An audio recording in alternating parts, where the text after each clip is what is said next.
Jurgen Klopp made 10 changes to the Liverpool side that won the Carabao Cup on Sunday as they were in action at Anfield, taking on Norwich in the 5th round of the FA Cup. In the end, though, Liverpool get the job done, beating Norwich by 2-1. They dominated this game pretty much throughout. Minamino with a brace. Rupp was scored late on for Norwich to make Liverpool sweat slightly, but Jurgen Klopp's side thoroughly deserving then of a place in the quarterfinals of the Cup. This game really, Stevie, played out exactly as we thought. Both teams made changes. Liverpool the strongest side. Norwich didn't turn up. That was that, really. Yeah, I mean, other than the goal 13 minutes from the end, it was a bit of a bore fest. And I just can't get my head around why Norwich wouldn't take the opportunity of going to Anfield and maybe upsetting Liverpool. Yeah. And give the season, I'm not going to say some meaning, because they're not relegated yet, but I can't believe they're going to stay up. I mean, they've scored 15 goals in 26 Premier League games. Seriously? And lost 55? I mean, come on. So at least give your fans something to smile about. Right. And put a proper team out. Because you played Liverpool not that long ago at Anfield and gave them a right good scare with your first team. And you know that Liverpool are putting out a subpar team. 10 changes from the Carabao Cup team. So give it a go. Try and win the game. But no. What, 7 changes? Really? No. If I'm a Norwich fan, I'm not happy. But it's a long way. But I suppose on the other side of that, they still want to fight with everything that they have. No, he's made his mind up. We've seen the stats. So 15 goals. We've heard that 55. A lot today. How many goals have we heard it twice? That's definitely the third time I've heard that. That's definitely. Well, he's made his mind up. Norwich still got the have to fight. Well, they have a better chance than they did when Daniel Farke was there. Right. They were done. Right. At least Dean Smith had the odd result. It's unlikely. I mean, 5 points off Everton at the moment, having played 2 games more, and I've lost 55 goals. Did you know that? Yeah, I know. They haven't been scoring goals either. No. I don't know. Go up there, take a strong team up. You know Liverpool are going to make changes because of the 120 minutes cup final they played and all the things they're fighting for. Go up there with a strong team and possibly pull it off, and then get on the coach with a bit of confidence and look forward to the weekend. But no, it seems to be the way with quite a lot of managers. Sure. Which is The other thing as well, I don't think you should underestimate that actually when you lose as often as they do, you know, if you can win a game, and certainly a big game, right, the difference it makes around the club and the dressing room and the training ground is huge. What about the argument that no matter what team they put out, they're not beating this Liverpool side? Wait, hold on. Slap them. Aye, if I could reach, I would. He's been serious. I know he is. Oh, I am being serious. Well, are you seriously being serious? That Liverpool side? You're basically playing against Liverpool reserves. Right. So you'd have to think you've got a decent chance, even though it's Liverpool at Anfield, against Liverpool reserves. No?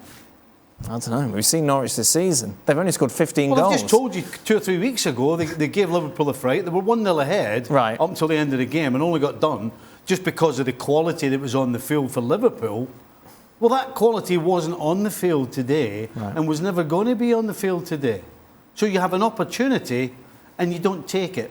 You get the white flag out before the ball's even kicked, stick a team out that you know is going to get beat probably anyway. Well, 99% is going to get beat, and you get beat. Drives me bonkers. Great. Must be great being a Norwich fan tonight.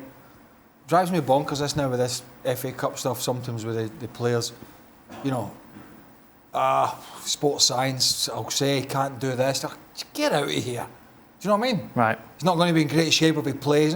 How's about you play well, score a couple of goals for your team of Pookie or Josh Sargent or whoever, win the game as Stevie said, and everybody's buzzing, takes you into the weekend, rather than just getting pummeled every time you play. What kind of good's that?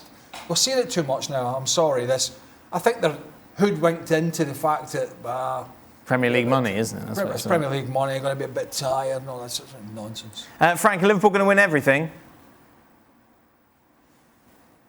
They might, they can. They have the squad for that. We even saw a very young player, Martin, coming in, which I guess, who I think will be the future of the club. I wish him the best. But yes, they have the squad, they have the talent. They seems to have the belief that they can go through everything. So if they have a little bit of luck, if they don't have any injuries, yeah, it's possible. Let me just go back to Norwich City. I think Norwich and the coach, they never believed that they could win. And the evidence of that is when they scored a goal 15 minutes before the end, the guy who scored the goal was immediately substituted by somebody else. So I think when you score a goal, you're full of confidence, you want to carry on, you want to fight. No, you get out, the coach say. That's very strange. So I think they didn't want to go through. We saw the opposite of that, didn't we, in the Real Madrid game a couple of weeks ago, where Asensio was just about to get hooked because it wasn't happening from, and then he hit a world in the top corner, and Ancelotti went, "We'll have a little rethink there, we'll have a little rethink." But he just scored. As Frank said, scored the great goal. No, even if he's saving him for the weekend, doesn't matter. He's just scored this great goal. Yeah. So he's on a high, and then Liverpool going to be okay with all these matches? Sports science would say no. Well, maybe that's why they won't win everything. Because there are so many matches that he's going to have to gamble sometime. And they're all must-win, aren't they? Well, he would probably say the Champions League and the Premier League games are all must-win. I would suggest that if he's going to lose a game, he'll be a lot happier if it's in the FA Cup. There's only 2 more games left, though, isn't there? Really? Yeah, but it doesn't. Everything on top of everything else adds up, and that means because he's got a good squad, he's going to have to pick and choose where he rests people. And when you do that, there's a possibility that it might not work out for you. That's the biggest problem he's got. Do we know who they've got yet? I mean, draw is on Thursday. Right, that could go a long way. Yeah, there's a lot of big teams left in there. What he does, off the top of my head, Daniel, I couldn't tell you. But that could, depending on the draw, will have an effect on his team selection. Chelsea, Manchester City will be the ones obviously we'll be looking to avoid. Just a reminder, if you ever miss a show, you can download our daily podcast, which is available over on the website. It's available daily. It is the audio version of the show, hence it's called a podcast.